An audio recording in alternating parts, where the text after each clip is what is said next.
የኢየሱስ ክርስቶስ ጥንተ ስቅለት በኢትዮጵያ ኦርቶዶክስ ተዋሕዶ ቤተክርስቲያን በተለያዩ ሃይማኖታዊ ክዋኔዎች ታስቦ ይውላል።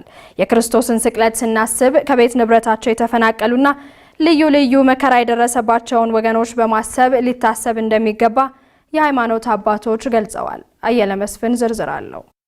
የኢየሱስ ክርስቶስ ጥንተ ስቅለት በኢትዮጵያ ኦርቶዶክስ ተዋሕዶ ቤተክርስቲያን አማኞች ዘንድ ልዩ ስፍራ ያለው ነው።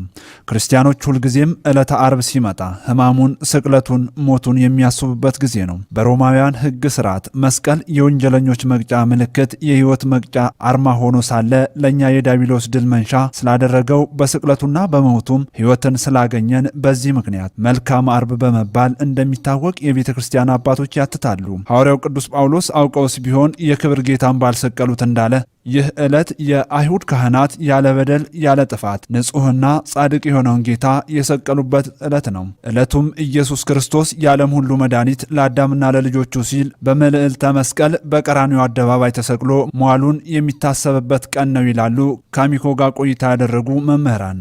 ስግደት ሁልጊዜም የሚሰገድ ነው፣ በጾም የሚሰገድበት ነው። ሳዶር፣ አላዶር፣ ዳናት፣ አዴራ፣ ሮዳስ በሚባሉ አምስቱ ቅንዋተ መስቀል መቸንከሩን 6666 ጊዜ መገረፉን፣ እሱ ተጠምቶ እኛን ማርካሱን፣ እሱ ተርቦ እኛን ማጥገቡን፣ እሱ ታርዞ እኛን ማልበሱን፣ የክብር አክሊል የሚያቀዳጅ ጌታ አክሊለ ሦክ መደፋቱን፣ እሱ ጨልሞበት ለእኛ ብርሃን ማልበሱን፣ እሱ ወደ መቃብር ወርዶ እኛን ከፍ ማደርጉን፣ እሱ ሞቶ ለእኛ ሕይወት መስጠቱን፣ አንዱ ስለ ሁሉ መሞቱን፣ የማይሞተው መሞቱን፣ ሞትን ይሽር ዘንድ መሞቱን የምናስብበት፣ ሳያቆስል የማረከን በቁስሉ የፈወሰንን ጌታ የምናስብበት፣ እጅግ እያለቀስን ምግብ እንኳን ጨው የበዛበት ነገር ነው የሚበላው፣ እየተጠማን መጠማቱን የምናስብበት ነው። የኢየሱስ ክርስቶስ እጆች በዕለተ ዓርብ በችንካር ከአምስቱ ቅንዋተ መስቀልን በመስቀል ላይ ሆኖ እንደ ብራና ተወጥሮ የሞቱን መውጊያ ሊሰብርልን ክርስቶስ በእጆቹ የብረት ችንካሮች አይሁድ መተውበታል። እግሮቹም እንደዛውና እግሮቻችንን ሰብስበን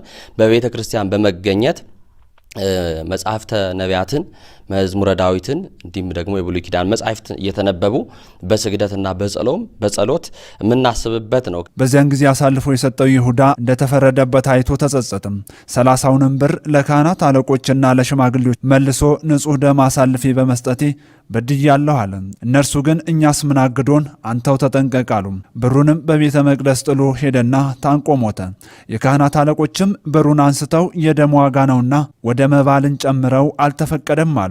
ተማክረውም የሸክላ ሰሪ መሬት ለእንግዶች መቃብር ገዙበት። ስለዚህ ያ መሬት እስከ ዛሬ ድረስ የደም መሬት ትባላለች። የሰው ልጆች በዘር ኃጢአት ቁርኝት ይኖሩበት የነበረው የጨለማ ሕይወት ያከተመበት፣ ፍጹም ድህነት ያገኙበት ታላቅ ዕለት ናት። ይህን ቀን በፈጣሪና በፍጡራን መካከል የነበረው የጸብ ግድግዳ በክርስቶስ ስቅለት የፈረሰበት ነው ብለዋል መምህራኑ። ኢየሱስ ክርስቶስ ኃጢአታችንን በደላችንን በራሱ ላይ የዕዳ በደላችንን ጽፈት በራሱ ላይ አኑሮ ዕዳችንን ከፍሎ የነበረብንን የኃጢአት ዕዳ እንደሰረዘልን ስናስብ ብዙዎቻችን ራሳችንን እንድንመለከት አሳስባለሁ። ምክንያቱም ኃጢአትን ለመሸፈን በሰው ላይ ጣት መቀሰር ኃጢአትን ቢያከብድ እንጂ ኃጢአትን አያቀለውም። ክርስትና ማለት ለኃጢአት ሞቶ ለጽድቅ መኖር ነው። እውነትን መስክሮ ለእውነት መኖር ነው። ከቤተልሔም ተነስቶ ቀራንዮ መድረስ ነው። አስቸጋሪውን አቀበት በትዕግስት መውጣት ነው። ስለዚህ መንገድ ረዘመ ብሎ ማጉረምረም፣ ስጋ አማረን ብሎ ግብፅን መናፈቅ፣ ብኩርናን በምስር ወጥ፣ ልጅነትን በ30 ብር ወደር የማይገኝለት እብደት ነውና ለሁላችንም በመከራ ውስጥም ላለን አምላክ አንድ ቀን ይመጣል። ስንዴውን ወደ ጎተራ እንክርዳዱን ለእሳት ይዳርገዋል። የወጉት ያዩታል፣ የናቁት ይሰግዱለታል። የክብር ጌታ ይገለጻል። ክርስቶስ ይመጣል። አንድም ሰው እንዳይጠፋ እሱ ስለኛ ሲል ይታገሳል።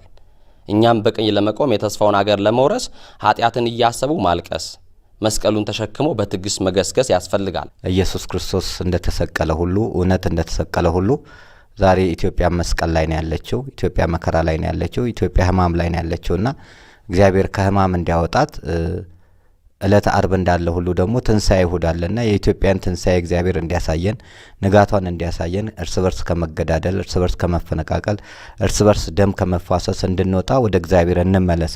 የክርስቶስ ስቅለት ስናስብ ከቤት ንብረታቸው የተፈናቀሉና ልዩ ልዩ መከራ የደረሰባቸው ወገኖችን በማሰብ ሊታሰብ እንደሚገባም አሳስበዋል። ሁላችንም በምንችለው አቅም ሆዴ ሙላ ደረቴ ይቅላ ብለን ቅርጫውን በሬውን አይደል ዓለም በዶሮ ደም አልዳነም፣ በኢየሱስ ክርስቶስ ደም ነው የዳነው። በጎተራ የከመሩት ሲበተንባቸው ሲናድባቸው አይተናል እና አብረን ተካፍለን ያለንን አካፍለን እንድንበላ ያስፈልጋል። ይሄ ቤተክርስቲያናችን መጽሐፍ የሚያዘውም ስርዓት ስለሆነ ይሄንን የአባቶቻችን የቀደመውን ስርዓት እንድንፈጽም አደራ ማለት እወዳለሁ።